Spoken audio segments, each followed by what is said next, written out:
اور رسول کریم صلی اللہ علیہ وسلم کا فرمان ہے کہ جمعہ کے دن جب تم مجھ پر درود پڑھتے ہو تمہارے درود کو میں وہ سنتا ہوں. سبحان اللہ. تو نبی کریم صلی اللہ علیہ وسلم جمعہ کے دن درود پڑھنے والوں کے درود کو بنفس نفیس خود سماعت فرماتے ہیں. تو کتنے خوش نصیب مسلمان بھائی جو جمعہ کے دن کثرت کے ساتھ اپنے نبی پاک صلی اللہ علیہ وسلم کی ذات اقدس پر درود شریف پڑھنے کی سعادت حاصل کرتے ہیں. اللہ مجھے آپ کو عمل کی توفیق عطا فرمائے. محترم بھائیو، اللہ کے رسول صلی اللہ علیہ وسلم نے ارشاد فرمایا کہ جب کسی کا امتحان ہوتا ہے تو اس کے لیے تمام چیزیں ختم ہو جاتی ہیں، لیکن 3 چیزیں ایسی ہوتی ہیں کہ انسان کے امتحان کرنے کے بعد بھی اس کو فائدہ پہنچاتی ہے. نمبر 1 اس کا نیک عمل، وہ عمل جو اس نے علم پھیلانے کے لیے کیا، علم جو اس نے پھیلایا، یعنی اپنی زندگی میں دین کو پھیلایا، اسلام کی تبلیغ کا کام کیا، دین کو آگے بڑھایا، علم کو پھیلایا. تو فرمایا علم جو اس نے چھوڑ کر مرا تو وہ مرنے کے بعد اس کو فائدہ پہنچائے گا، ثواب ملتا رہے گا. فرمایا کہ نیک اولاد جو اس کے مرنے کے بعد اس کی مغفرت کی دعا کرتی ہے. اور تیسرا فرمایا صدقہ جاریہ، کہ ایسا کام کہ جس میں اپنی حلال کمائی خرچ کر دی اور اس کو اپنی آخرت کا گوشہ بنا دیا، مثلا مسجد بنا دی، مدرسہ بنا دیا، یا پھر مسافر خانہ بنا دیا، یا سبیل کے لیے پانی لگا دیا، سبیل کا پانی، کہ جو بھی مسلمان یا عام کو بھی ذی روح، یعنی جس کے اندر روح ہے، چاہے وہ مسلمان ہو، غیر مسلم ہو، یا چرند پرند ہو، جانور ہو، ذی روح جو چیزیں ہیں اس سے جو نفع اٹھائیں گے اس کا ثواب اس کو ملتا ہے. تو جو مستقل مسلمان اپنی زندگی ہی میں اللہ کی راہ میں مال خرچ کر دیتے ہیں اور ان کا وہ مال بظاہر کم ہوتا نظر آتا ہے، لیکن اللہ کے رسول اسلام نے فرمایا کہ اللہ تعالیٰ صدقے کو بڑھاتا ہے اور ربا کو یعنی سود کو گھٹاتا ہے. تو جو لوگ سود کا کاروبار کرتے ہیں، سودی کاروبار، سود کے کاروبار میں اللہ نے کوئی خیر و برکت نہیں رکھی، بلکہ خیر و برکت اللہ نے صدقہ کرنے پر کی ہے. کہ آپ نے سامنے شاہ فرمایا کہ اگر تمہارے حالات خراب ہو جائیں تو تم اللہ سے کاروبار کر لیا کرو، تجارت کر لیا کرو. تو فرمایا گیا کہ یا رسول اللہ، اللہ سے تجارت کس طرح کریں؟ تو فرمایا کہ اللہ کی راہ میں صدقہ لیا کرو، کہ تم جتنا اللہ کی راہ میں صدقہ کرو گے اس سے 10 گنا بڑھ کے اللہ تمہیں دوبارہ واپس عطا فرمائے گا. تو یہ اللہ کے ساتھ تجارت ہے. تو یہ دنیا میں بھی فائدہ پہنچاتی ہے اور آخرت میں، یعنی ہمارے مرنے کے بعد ہمارا مال جو ہم نے رزق حلال کما کر جو اللہ کی راہ میں خرچ کیا ہے، تو یہ مرنے کے بعد بھی ہمارے لیے ثواب جاریہ ہوگا. قیامت تک اعمال نامے میں نیکیاں آتی رہیں گی، کبھی ختم نہیں ہوگی. یہ بہت بڑی سربندی کا کام ہے، کیونکہ جب انسان مر جاتا ہے تو اس کی نماز سے، لوگوں سے، تمام چیزیں اس کی ختم ہوئی، فائدہ لوس ہو گئی اس کا. اب کچھ نہیں کر سکتا، کوئی نیک عمل نہیں کر سکتا. لیکن آپ علیہ السلام نے ہمیں طریقہ بتا دیا کہ تمہارے مرنے کے بعد بھی تمہارے اعمال نامے میں نیکیاں آتی رہے، رکے نہیں، یہاں تک کہ سور پھونکا جائے، قیامت کا دن قائم ہو جائے، اس وقت تک تمہارے اعمال نامے میں نیکیاں آتی رہے. تو تم ایسا کام کر کے مرنا کہ اللہ کی راہ میں صدقہ کر دینا، یہ تمہارا صدقہ کر دینا، یہ اللہ کی راہ میں تمہارے لیے قیامت تک مسلسل ثواب کا باعث بنے گا اور روزانہ تمہارے درجات میں اضافہ بلندی ہوگی. شرط کیا ہے؟ حلال مال ہو، حرام مال نہ ہو، رزق حلال ہو، کیونکہ حرام یہ اللہ تعالیٰ قبول نہیں فرماتا. آپ نے سامنے فرمایا کہ اللہ تعالیٰ پاک ہے اور پاک مال کو ہی قبول فرماتا ہے. تو جو بندہ رزق حلال کماتا ہے اور پھر اللہ کے راہ میں خرچ کرتا ہے، اللہ اسی کو قبول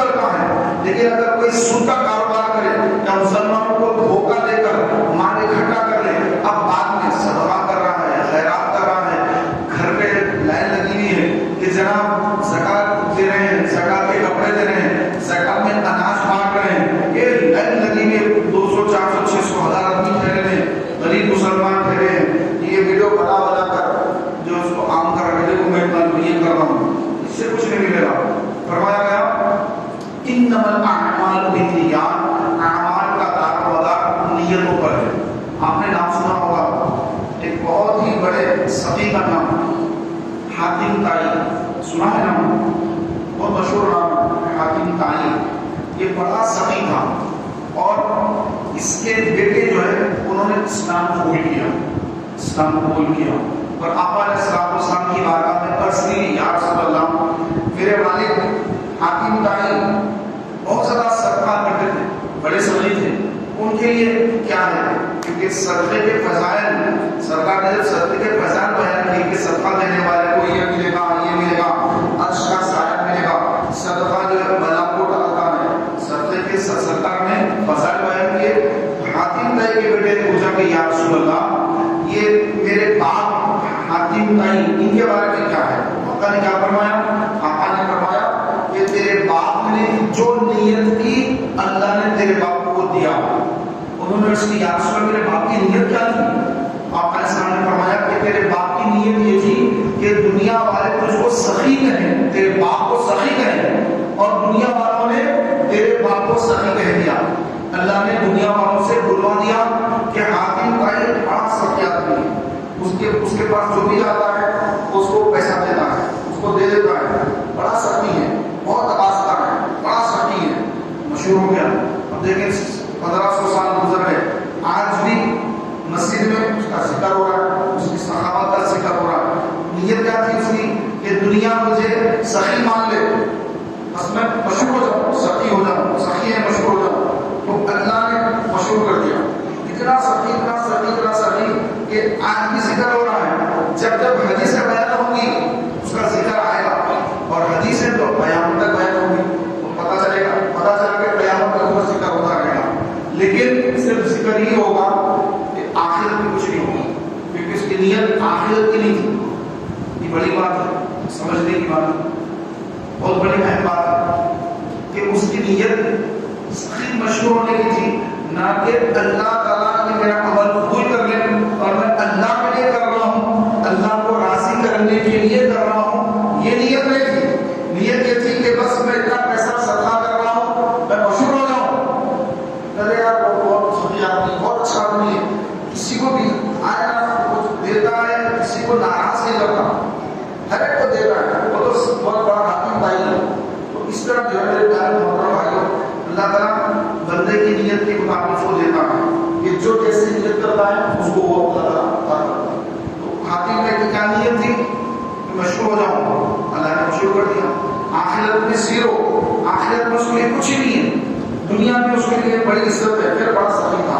تو اب ہم بھی اپنے ہر عمل پر غور کر لیں کہ ہمارا عمل کئی لوگوں کے اندر مشہور ہونے کا تو نہیں، ارے بڑا تحجد گزار آدمی تھا، ارے یہ مسجد میں بڑا خرچ کرتا ہے، یہ سحری افطار کراتا ہے، ارے یہ بندہ تو اتنا نیک ہے کہ اس کو ہمیشہ مسجد میں دیکھتا ہوں. ان لوگ میرے بارے میں ایسا بولے کہ میں بہت زیادہ جو ہے عمل کرتا ہوں، بہت قرآن پڑھتا ہوں، بہت درود پڑھتا ہوں، میں بہت زیادہ جو ہے روزے رکھتا ہوں. یہ بات مشہور ہو جائے لوگوں کے اندر، تو اس طرح کی نعوذ باللہ اگر کوئی ہماری نیت ہوگی تو پھر اللہ تعالیٰ ہمیں مشہور تو کر دے گا.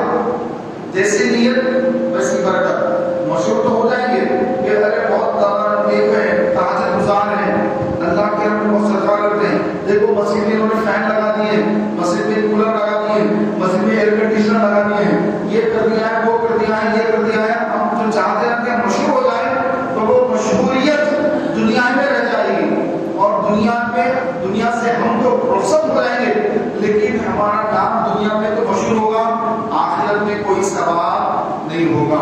تو میرے پیارے بھائیوں، ہر عمل کے لیے خلوص سے نیت ضروری ہے، اخلاص شرط ہے. اخلاص کے بغیر کوئی نیکی کریں گے کوئی ثواب نہیں ملے گا. ہر عمل میں اللہ کی رضا رکھنے کے لیے جو کام کر رہا ہوں یہ اللہ کی رضا کے لیے کر رہا ہوں، لوگوں کی واہ واہ کے لیے نہیں کر رہا ہوں. لوگ بھلا جانے برا جانے، لوگوں کا مسئلہ لوگوں کے ساتھ ہے، میں اپنی نیت اللہ کی رضا کے رکھتا ہوں. حضرت سیدنا صدیق اکبر تلاوت کر رہے ہیں، رات کا وقت ہے، فاروق اعظم تلاوت کر رہے ہیں، رات کا وقت ہے. آقا علیہ السلام نکلے رات کے وقت پر، گھر سے باہر تشریف لائے آقا علیہ السلام، اور باہر تشریف لا کر اپنے غلاموں کی حالت دیکھ رہے ہیں کہ کون سا میرا غلام کیا کر رہا ہے. تو دیکھا کہ نبی کریم صلی اللہ علیہ وسلم تشریف لائے, فاروق اعظم ہے, قرآن کی تلاوت کریں, رات کا وقت ہے, قرآن کی تلاوت میں مشغول ہیں اور بلند آواز سے قرآن کی تلاوت کر رہے ہیں. سرکار نے دیکھا کہ فاروق اعظم قرآن کی تلاوت کر رہے ہیں, بڑی بلند آواز سے تلاوت ہو رہی ہے. سرکار آگے تشریف لائے, صدیق اکبر کے گھر کی تشریف لائے, وہاں دیکھا صدیق اکبر رضی اللہ تعالیٰ عنہ وہ تلاوت کر رہے ہیں لیکن آواز بلند نہیں ہے, آواز پست ہے, کم آواز میں بلند آواز میں تلاوت کر رہے ہیں. پھر فجر کا وقت ہوا, فجر کے وقت سب مسجد میں آ گئے, صدیق اکبر بھی آئے, فاروق اعظم بھی آئے, دیگر صحابہ آئے, نماز ہوئی. نماز کے بعد سرکار نے صدیق اکبر فاروق اعظم کو بلا کے پوچھا, اے عمر, یہ میں نے دیکھا کہ تم قرآن کی تلاوت کر رہے تھے اور بڑی بلند آواز سے تلاوت کر رہے تھے, کیوں بلند آواز سے تلاوت کر رہے تھے؟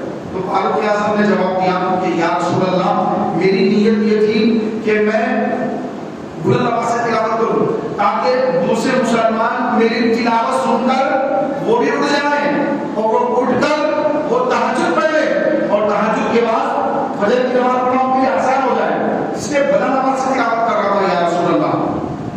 پھر سرکار نے صدیق اکبر سے پوچھا, اے ابو بکر, تم پست آواز سے کیوں ذکر کر رہے تھے, کیوں قرآن کی تلاوت کر رہے تھے؟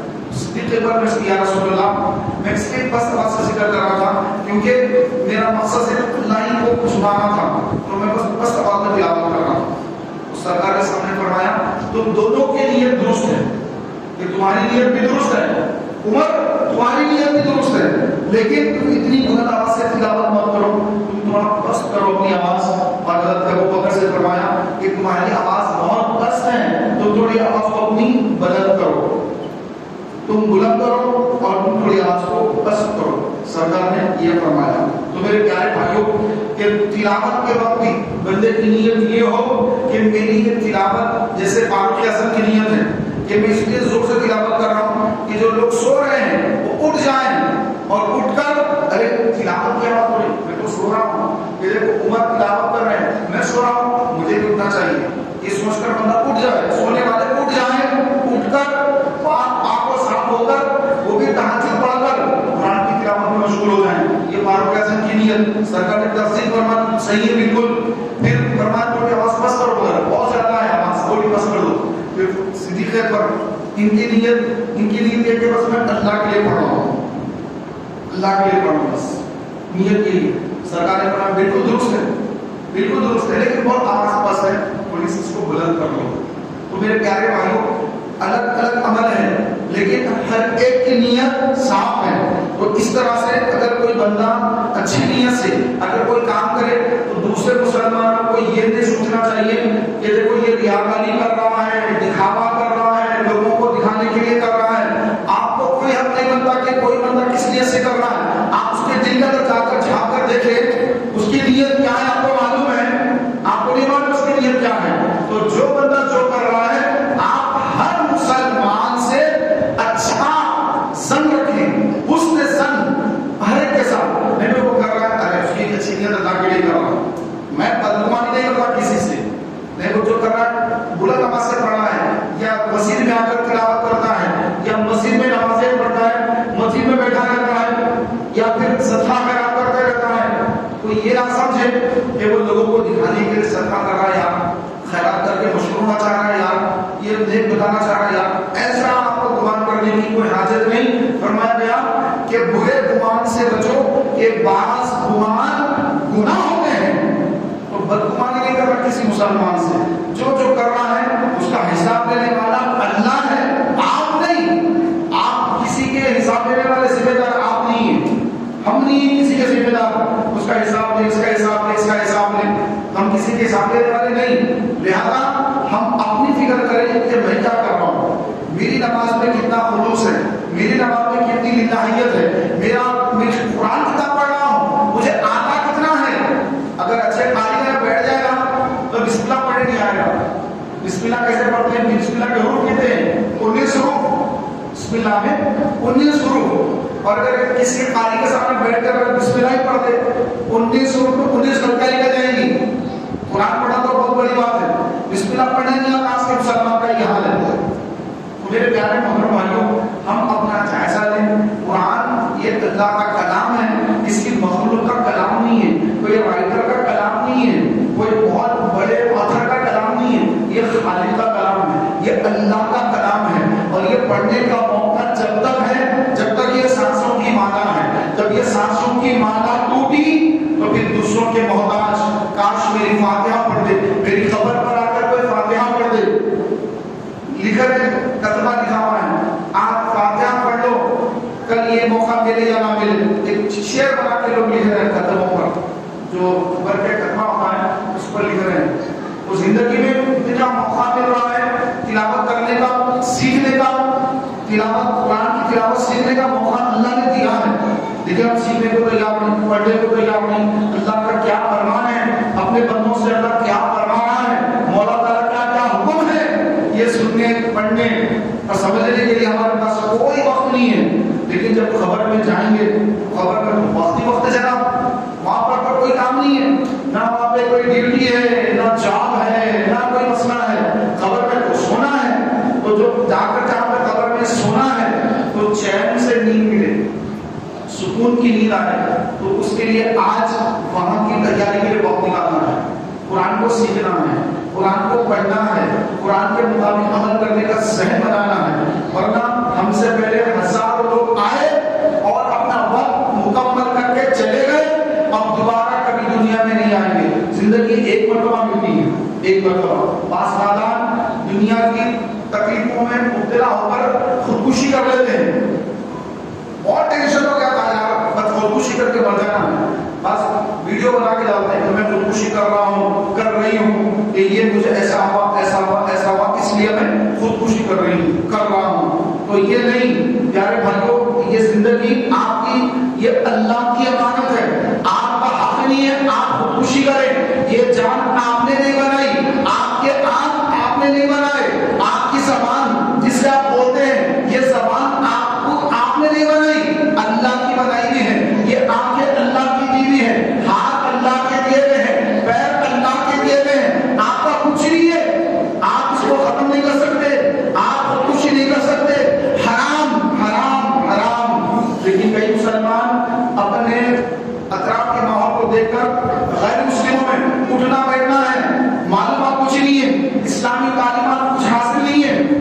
غیروں کے کو دیکھا بس ان کو اب اس کو اپنا لیا کہ وہ وہاں پہ ٹینشن ہوگا تو خودکشی کر لی، اس کو ٹینشن ہوگا تو اس نے خودکشی کر لی. تو یہ خودکشی کر لینا حرام ہے. فرمایا گیا کہ آقا علیہ السلام کا فرمان سن لیجیے. نبی کریم علیہ السلام نے فرمایا کہ جو خودکشی کر کے مرتا یا مرتی ہے تو جو تکلیف سے مرتا ہے، یعنی اپنے اوپر جو تیل ڈال لیا، تیل ڈال کر آگ لگا لیا، یا پانی میں ڈوب کر مرا، یا اپنے جو ہے رگے کاٹ کر مر گیا، تو جس طرح سے بھی مرا تو جب تکلیف پہنچی وہ تکلیف اس کو روزانہ صبح قیامت تک ہوتی رہے گی. خبر میں ہوتی رہے گی، عالم میں برزخ میں ہوتی رہے گی.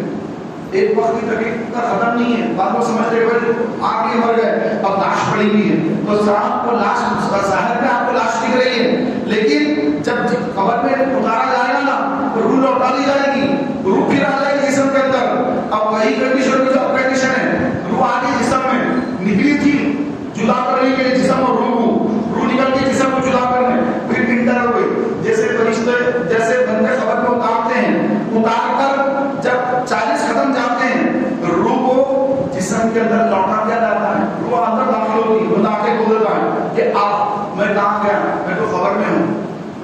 اس کو جب محسوس ہوتا کہ میں مر چکا، خبر میں آ گیا، اب میں اپنی خبر میں ہوں اور ختم ہو گیا میرا سب کچھ، کچھ نہیں میرے پاس. میرے پیسے، میرے اکاؤنٹ، میری ڈگریاں، میرا دنیاوی مال و متاع، میرے بیٹے، میری بیٹیاں، میری بیوی، میری ماں، میرے بھائی بہن دوست، میرا موبائل کہاں ہے؟ جیبی بھی ہے کفن میں. موبائل کہاں چلا گیا؟ اٹھتے ہی موبائل دیکھتا رہا، موبائل کہاں ہے میرا؟ کچھ نہیں آیا بھائی، تو اکیلا ہی قبر میں. تو اس دن کی تیاری اس دن نہیں ہوتی ہے. سفر کی تیاری ٹرین میں بیٹھنے یا فلائٹ میں بیٹھنے یا بس میں بیٹھنے کے بعد نہیں ہوتی ہے، اس سے پہلے تیاری کرنا پڑتا ہے. خبر میں جانے سے پہلے خبر کی تیاری کرنا پڑتا ہے. تو خبر کی تیاری کیا ہے محترم بھائیوں؟ خبر کی تیاری یہ ہے کہ خبر میں جو سوالات ہوتے ہیں ان ان سوالات کو کامیاب کرنا. جسے رزلٹ آیا 10th کا انٹر والا کا رزلٹ کے دن بچے بڑے پریشان تھے کہ ہم پاس ہوتے فیل ہوتے مولانا دعا کر دیجیے, مولانا دعا کر دیجیے. تو پیارے بھائیوں, قبر کا بھی امتحان ہے, اس کا رزلٹ جب ہی آ جاتا ہے. اور یہاں پہ اگر اس سال فیل ہو گئے اگلے سال دے سکتے, نیکسٹ ایئر دے سکتے آپ, کوئی بات نہیں. سپلیمنٹری ہوتا ہے, پتہ نہیں بھائی نے اس زمانے میں تھا سپلیمنٹری, ایک پیپر 2 پیپر میں فیل ہو گئے تو پھر دے دیتے پیپر, شاید ابھی بھی ہے. تو پیارے بھائیوں, تو یہ ایک امتحان میں اگر ناکام ہو جائے تو دوسرے سال امتحان دے سکتے ہیں. لیکن قبر کا امتحان ایسا ہے ایک ہی مرتبہ دینا, اور کوئی لمبی ڈیٹ کی کہ فلاں تاریخ میں امتحان آئے گا, اپریل کی فلاں کو آئے گا, 2 مہینے کے بعد آئے گا, 3 مہینے کے بعد آئے گا. نہیں, جب بھی رزلٹ ہاتھ تو ہاتھ رزلٹ آ رہا ہے, یہ ایگزام دے رہے رزلٹ آ رہا ہے, سوال ہو رہا ہے من ربو کا, تیرا رب کون ہے, ماں دینوں کا, تیرا دین کیا ہے. پھر سرکار صلی اللہ علیہ وسلم کی طرف بتا کر فرشتے پوچھیں گے, حضور کا چہرہ بتایا جائے گا ہر کی قبر میں, چاہے قبر انڈیا میں ہو یا لندن میں ہو یا دنیا کے وہ کونے میں ہو یا وہ کونے میں ہو, کہیں بھی قبر ہو, اس کو نبی کریم علیہ الصلوۃ والتسلیم کا چہرے مبارک کا دکھا کر فرشتے پوچھیں گے کہ بتا ان کے بارے میں کیا کہتا تھا. ما کنت تقول حق حسن رجل, بتائیے عظیم ہستی کے بارے میں کیا کہتا تھا. یہ سب سے اہم سوال ہوگا. اب اگر وہ سوال کے جواب میں وہ کامیاب ہوگا اور کہے گا وہ رسول اللہ صلی اللہ علیہ وسلم, یہ تو اللہ کے رسول صلی اللہ علیہ وسلم ہے, تو اس کے لیے فرشتے کہیں گے کہ تو نے سچ کہا, لیکن تجھے کس نے بتایا. وہ کہے گا میں نے قرآن میں پڑھا. فرشتے کہیں گے تو نے بالکل سچ کہا. نومۃ العروس, سو جا جیسے پہلی رات کی دلہن سوتی ہے, ایسے سو جا جیسے پہلی رات کی دلہن سوتی ہے. وہ کامیاب ہو گیا. اور جو یہ پہچان نہیں سکا کہ کون ہے, تو فرشتے پوچھیں گے بتا ان کے بارے میں کیا کہتا تھا. تو مسلمان جو ہوگا جس کا خاتمہ ایمان پر ہوگا, جو مسلمان مرے گا وہی قبر کا جواب سوال کے جواب دے سکے گا. جو کفر پر مرے گا, جو کافر مرے گا, اللہ اکبر استغفر اللہ, اللہ ہم سب کی ایمان کی حفاظت فرمائے. جو مسلمان نہیں کافر مرے گا, کفر پر مرے گا, کافر مرے گا, تو جب اس سے سوال ہوں گے من ربو کا, کہے گا مجھے نہیں معلوم, ماں دینوں کا, مجھے نہیں معلوم. پھر سرکار صلی اللہ علیہ وسلم کا چہرہ بتا کر فرشتے پوچھیں گے کہ بتا ان کے بارے میں کیا کہتا تھا, کیا کہتا ہے, نہیں تھا, دنیا میں کیا کہتا تھا. ان کو علم اللہ مانتا تھا یا نہیں مانتا تھا, ان کے بارے میں کیا کہتا تھا. اب کافر جو ہوگا, جو حضور کی شان میں گستاخی کر کے کافر بن گیا یا بت پرستی کر کے کافر بنا, الغرض جیسا بھی کافر تھا, تو وہ کافر سے جو سوال ہوگا عالم برزخ میں, تو پھر وہ کہے گا ہائے ہتا, ہائے ہتا, ہائے ہائے لا ادری, میں نہیں جانتا, مجھے نہیں معلوم. فرشتے کہیں گے تو جھوٹا ہے, فرشتے کہیں گے تو جھوٹا ہے اور تیرے لیے یہ عذاب ہے. تو اس کے لیے پہلے تو جنت کی کھڑکی کھلے گی اور جنت کی بہاریں دکھائی جائیں گی, اور پھر کھڑکی بند ہوگی اور آواز آئے گی اگر تو جوابات دیتا تو تیرے لیے وہی جنت والی کھڑکی تھی, لیکن تو نے جواب نہیں دیے, تیرے لیے جہنم کی کھڑکی ہے. جہنم کی کھڑکی کھلی اور آگ, سانپ اور بچھو اس کی خبر میں داخل ہو رہے ہیں اور عذاب خبر شروع ہو گیا. اوپر والوں کو پتا نہیں, اوپر والوں کو کچھ پتا نہیں, سب گھروں کو لوٹ رہے ہیں. مردہ میت خبر کے عذاب میں مبتلا ہے. کب تک ہے؟ 1 گھنٹہ 2 گھنٹے نہیں. پولیس والے 30 ڈگری دیتے ہیں, دلا کے 30 ڈگری دے مار کرتے ہیں. کب تک مارتے ہیں, کتنے گھنٹے مارتے ہیں؟ 1 گھنٹہ 2 گھنٹے 4 گھنٹے 6 گھنٹے, پتا نہیں کتنے گھنٹے مارتے ہیں. اللہ آپ سب کی حفاظت کرے. تو یہ 30 ڈگری ہوتا ہے, خود مارنا, پیٹنا دبا کے. تو یہ تو ایک دنیا کی جو ہے سزا ہوتی ہے, لیکن ایک ہوتا ہے اللہ کی طرف سے, وہ 30 ڈگری خطرناک ہوتی ہے. یہ انسان نہیں مارتے ہیں, وہ فرشتے 30 ڈگری دیتے ہیں. اور وہ کیسے ہوتے ہیں, فرمایا حدیث پاک میں کہ جو عذاب کے فرشتے خبر میں آتے ہیں وہ عام فرشتے نہیں ہوتے ہیں, وہ فرشتے اللہ تعالیٰ نے خاص بنائے ہیں عذاب دینے کے لیے, اور وہ اندھے ہوتے ہیں. ایک اندھا ایک بہرا, اندھا ہوتے ہیں, دونوں اندھے بہرے ہیں, ان کو دکھتا نہیں کہ آدمی تڑپڑا کیسے, چیخ پکار کر کے تڑپڑا اوپر سے نیچے, نیچے سے اوپر ہو رہا, ان کو کچھ نہیں دکھتا. اور بہرے ہیں, چیخو پکار نہیں سنتے, مر گیا مر گیا مر گیا, چیخے پکار تو بس ان کا نام ڈیوٹی کرتے ہیں، خطرناک ڈیوٹی ان کی کرتے ہیں. تو میرے پیارے بھائیوں، تو یہ جو کفر پر مرتے ہیں نا، جو کافر مرتے ہیں نا، تو ان کو جب عذاب شروع ہوتا ہے نا، تو یہ عذاب صبح قیامت تک ہوتا رہتا ہے.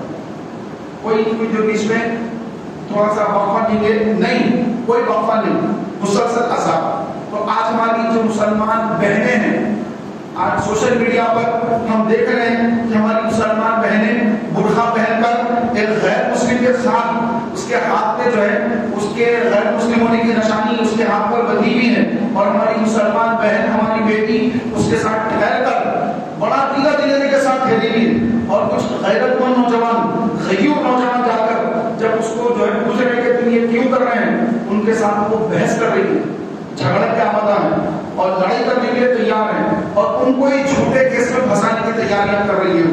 تو یہ حال مسلمان بچی کا ہے، ہماری بہنوں کا ہے. جب یہ بچی پیدا ہوئی، اس کی ماں کتنی خوش تھی، اس کے باپ نے اس کے کان میں اذان کہی، اللہ اکبر اللہ اکبر، الٹے کان میں اقامت کہی، اللہ اکبر اللہ اکبر اللہ اکبر اللہ اکبر. تو وہ بچی جو مسلمان گھر میں پیدا ہوئی، اس کے ماں باپ مسلمان، کان میں اذان دی گئی اس کے، اور یہ بڑی ہو کر آپ ایسے راستے پہ چل پڑی جو راستہ اس کو تباہی اور بربادی کے علاوہ کچھ نہیں دے گا سوائے تباہی کے. دنیا بھی تباہ ہوگی، آخرت بھی تباہ ہوگی. جب اس کی موت آئے گی، ملک الموت علیہ السلام جب روح قبض کریں گے، تو ان کا چہرہ خطرناک چہرہ، ان کا جو خوفناک چہرہ، وہ دیکھنا بہت بڑا عذاب ہے. اس کے بعد پھر جب روح نکل گئی، عذاب خبر میں مبتلا شروع ہو گئی، عذاب شروع ہو گیا، اور وہ عذاب ختم نہیں ہوگا. یہ کمزور بچی وہ عذاب کیسے برداشت کرے گی؟ بڑے بڑے پہلوان وہ اللہ کا عذاب برداشت نہیں کر سکتے.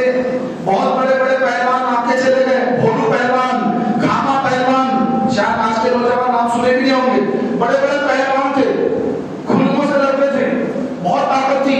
آج کل تو بس چاقو لگ کے مارتے روٹی شدہ بنتے لوگ. حقیقی پہلوان کوئی نہیں، ایکسرسائز کر کے وہ کرنا، وہ ایک دوڑتا چلا گیا. اب تو بس لوگ اس طرح کے جو ہے الٹے بنتے ہیں. تو یہ غلط ہے. تو ایک دفعہ ورزش کر کے پہلوان بننا. تو بڑے بڑے پہلوانوں کو موت آ گئی، یہ کمزور بچیاں یہ اللہ کا عذاب کیسے برداشت کریں گی؟ یہ غلط راستے پہ چل پڑی. ان کو روکنا بہت ضروری ہے. ان کے پاس سے موبائل چھین لیجیے، ان کا موبائل لے لیجیے واپس. آپ نے بڑی محبت سے ان کو موبائل دلایا تھا نا، ان کا موبائل واپس لے لیجیے ان کے پاس سے. ان کو گھر میں بٹھائیے، یا ان کو ایسے مدرسے میں داخلہ دلائیے جہاں پر بچیاں پڑھتی ہیں، ایسے اسکول میں داخلہ دلائیے جہاں پر صرف بچیاں پڑھتی ہیں، مسلمان بچیاں پڑھتی ہیں. تعلیم ضروری نہیں ہے، ایمان ضروری ہے. اب مسئلہ یہ آ گیا، ابھی پہلے تعلیم کی ضرورت تھی، لیکن اب مسئلہ یہ آ گیا ایمان برباد ہو رہا ہے. ایمان کے سامنے تعلیم کی اہمیت نہیں ہے. اگر ایک بچی گھر کا کام کاج سیکھے، داماد بہو بن کر اگر گھر کو چلے گئی اور گھر کو جا کے گھر کو سنبھال لی، شوہر کی اطاعت کر لی، اپنے بچوں کی اچھی پرورش کر لی، کے لیے کافی ہے. ضروری نہیں اس کے لیے آپ تعلیم کے نام پر اس کو باہر بھیج رہے ہیں اور وہ اپنا ایمان برباد کر کے اپنے عقیدے کو برباد کر کے کافر بن رہی ہے، ہمیشہ ہمیشہ کے لیے جہنمی بن رہی ہے. اس کو کبھی نجات نہیں ملے گی، کبھی جنت میں داخل نہیں ہو سکے گی.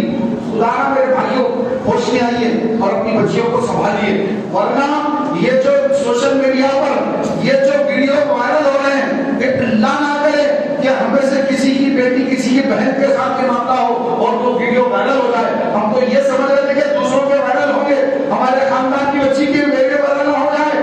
اور اس پہ کریے میرے پیارے بھائیوں، بڑا ناسب اور کہنا ہے، احتیاط فرمائیے، اپنے بچیوں کی حفاظت کیجیے، ان کو ذہن دیجیے کہ اللہ تبارک و تعالیٰ ہماری بچیوں کی حفاظت فرمائے اور ہم سب کے ایمان کی حفاظت فرمائے. آمین. بجاہ نبی کریم صلی اللہ